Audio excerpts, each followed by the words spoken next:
Un gagnant ne lâche jamais et un lâcheur ne gagne jamais. Bonjour, c'est Mimou Saoudani et bienvenue dans cet épisode 8 de ce podcast Paradigm Shift.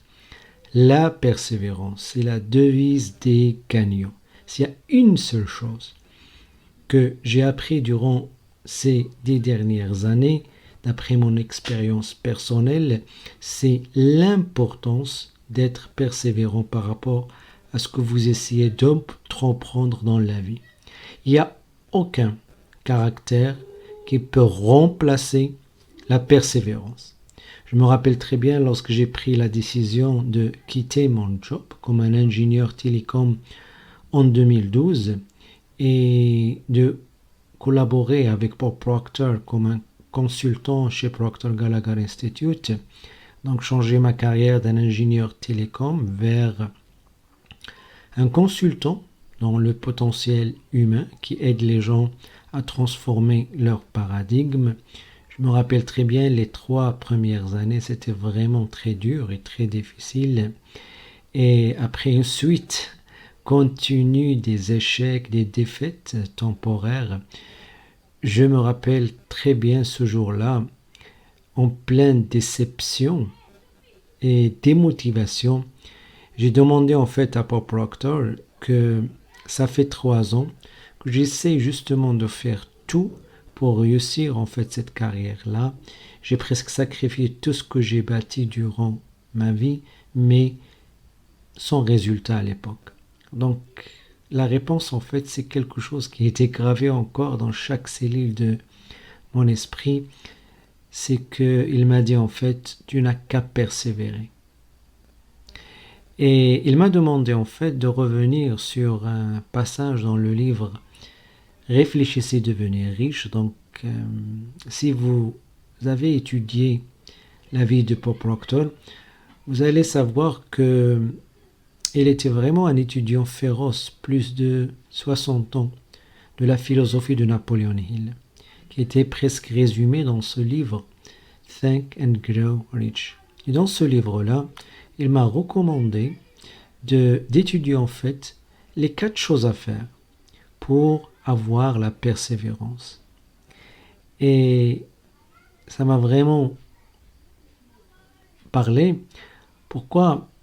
Parce que je regarde en fait que durant ces 10 dernières années, j'ai en fait suivi les 4 choses à la lettre.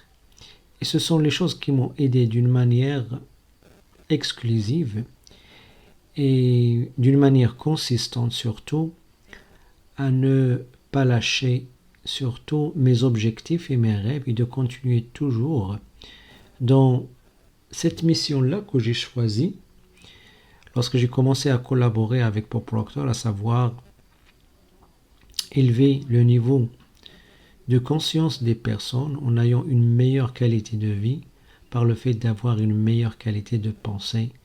Et c'est ce que je fais, c'est ce que j'ai fait, c'est ce que je fais, malgré en fait le début qui était extrêmement difficile.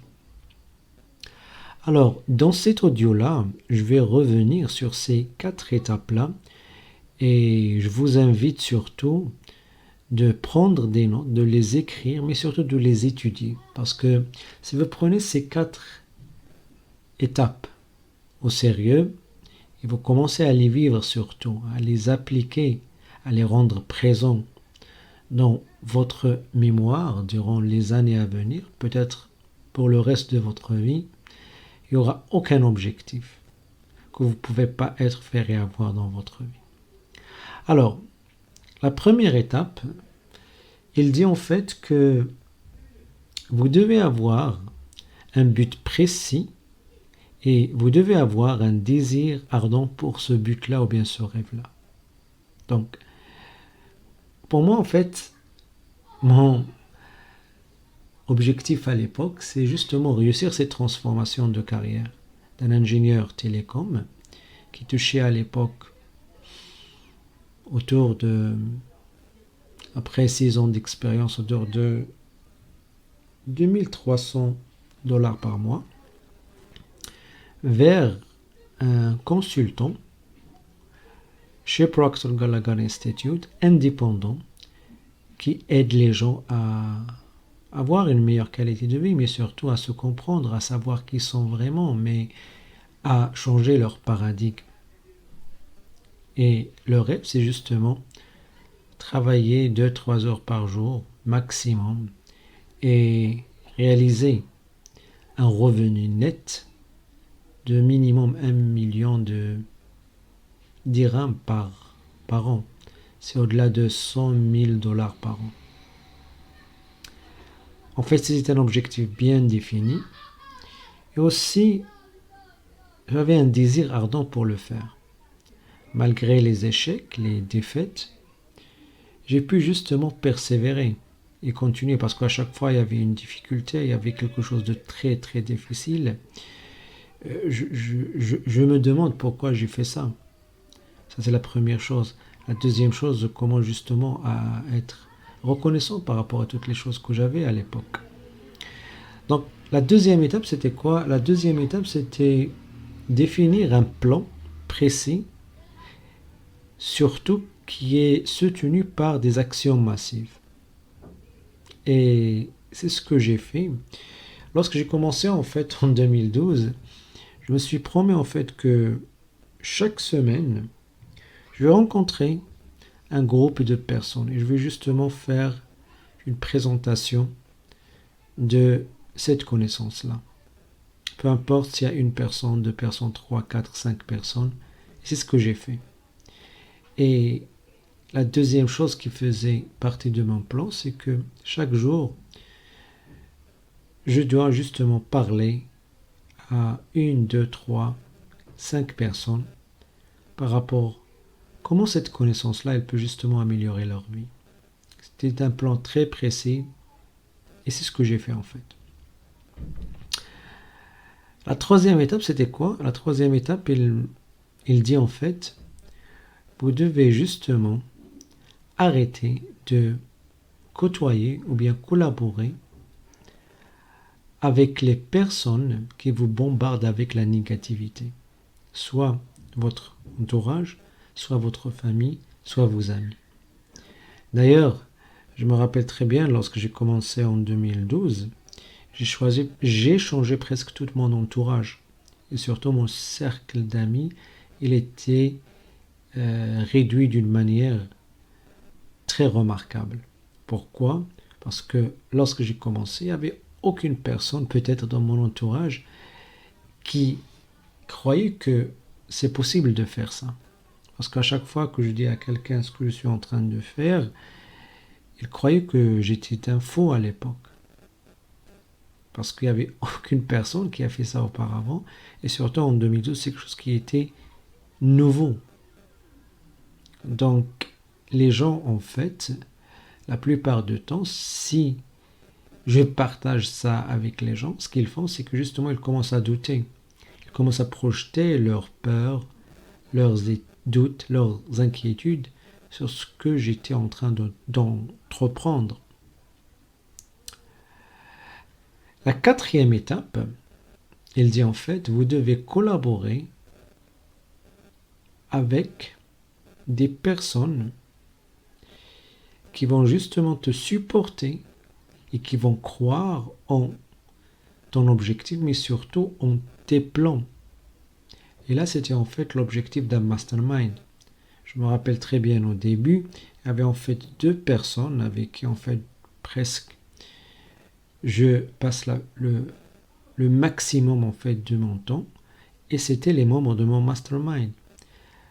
Ils avaient les mêmes presque objectifs, à savoir réussir leur transformation de carrière, et en même temps, c'était des personnes qui s'étaient hautement engagées.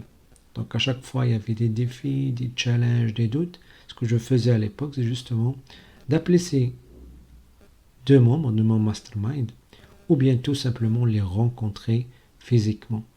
Et ça m'a aidé d'une manière extraordinaire parce qu'à chaque fois, je me sens démotivé, je me sens déçu, je me sens frustré. Je commençais à avoir de la peur.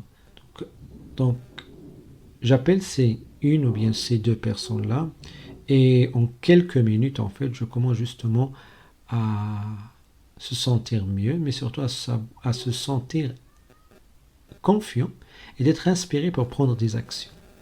Et d'ailleurs, c'est la même chose qu'on fait avec nos membres de notre communauté Thinking into Results, ou bien la sphère de lumière. C'est une chance en fait, surtout pour les membres de notre communauté, car à chaque fois, ils sont dans des situations critiques, dans des moments difficiles, dans des moments de défi, d'échec.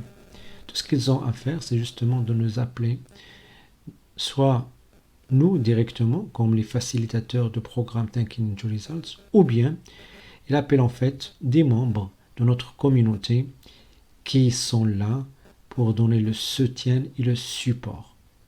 Et c'est quelque chose que vous ne pouvez pas imaginer à quel point il est hyper important lorsque vous êtes dans le processus de transformation, mais surtout de changement de votre paradigme par rapport à quelque chose que vous n'avez jamais fait dans votre vie. Par exemple, la transformation de carrière, monter votre propre business, peut-être réussir une relation et des choses de ce niveau-là. Donc voilà, ce sont 4 étapes. Premièrement, définissez votre objectif et un désir ardent.